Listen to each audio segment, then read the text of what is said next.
યોગ ગુરુ અને પતંજલિના સંસ્થાપક બાબા રામદેવનો યોગ સાથેનો લગાવ તો જાણીતો જ છે, પણ તેમનો વિવાદ યોગ પણ હંમેશા રહ્યો છે. તાજેતરમાં જ બાબા રામદેવનો ઘોડા સાથે દોડ લગાવતો વિડીયો વાયરલ થયો હતો. આ વાયરલ વિડીયો ચર્ચાસ્પદ બન્યો હતો.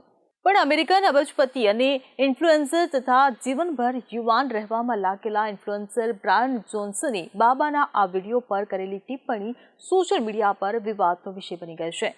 તેણે જણાવ્યું હતું કે બાબા રામદેવ ઘોડાની સાથે દોડે છે તે બરોબર, પરંતુ હરિદ્વારમાં શ્વાસ લેવો તે રોજની 1.6 જેટલી સિગારેટ પીવા બરાબર છે. આ સંજોગોમાં બાબાના તેમની પોતાની પ્રોડક્ટને લઈને એન્ટી એજિંગના દાવા કેટલા યોગ્ય છે? આમ બ્રાયન જોન્સને બાબાના એન્ટી એજિંગના દાવાને જ સવાલોના ઘેરામાં મૂકી દીધો હતો.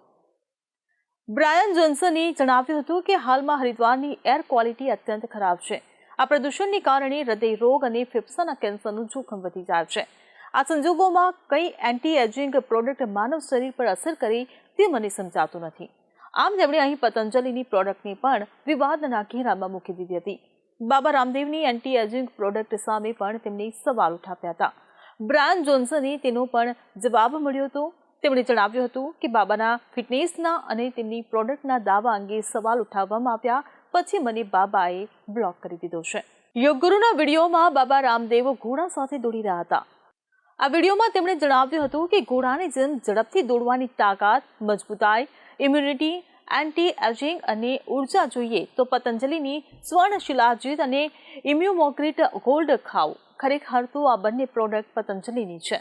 બાબાના આ દાવો તરત જ ચર્ચાસ્પદ બની ગયો હતો, કારણ કે તેમાં એન્ટી એજિંગ અને ઉર્જાની વાત હતી.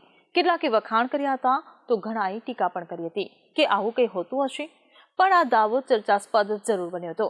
સોશિયલ મીડિયા પર હોવાથી એન્ટી એજિંગ સાથે સંકળાયેલા અમેરિકન ઇન્ફ્લુએન્સર બ્રાયન જોન્સને પણ રસ પડ્યો. તેણે પોતે પણ બાબાના દાવાની સામે ઝંપલાવી દીધું. તેણે સૌથી પહેલો સવાલ તો હરિદ્વારની એર ક્વોલિટી અંગે કર્યો. તેનું કહેવું છે કે હરિદ્વારની એર ક્વોલિટીને ધ્યાનમાં રાખતા એન્ટી એજિંગ પ્રોડક્ટ અંગે બાબાના દાવા કેટલા સફળ છે? શું બાબાએ આ માટે કોઈપણ પ્રકારના ક્લિનિકલ ટ્રાયલ કર્યા છે? બાબાએ ભલે અમેરિકન ઇન્ફ્લુએન્સરને બ્લોક કરી દીધો, પરંતુ તેણે ઉઠાવેલા સવાલને તે બ્લોક નથી કરી શક્યા. તેને પગલે બાબાની એન્ટી એજિંગ જ નહીં, દરેક પ્રોડક્ટ્સ શંકાના ઘેરામાં આવી ગઈ છે. હવે અહીંથી સવાલ ઉઠે છે કે બાબાએ પ્રોડક્ટ લોન્ચ કરતી વખતે ફક્ત માનવ શરીરને ધ્યાનમાં રાખ્યું છે, પરંતુ શું તેઓએ તેની સાથે જે તે શહેરના પ્રદૂષણને પણ ધ્યાનમાં રાખ્યું છે જે માનવ શરીર પર અસર કરે છે?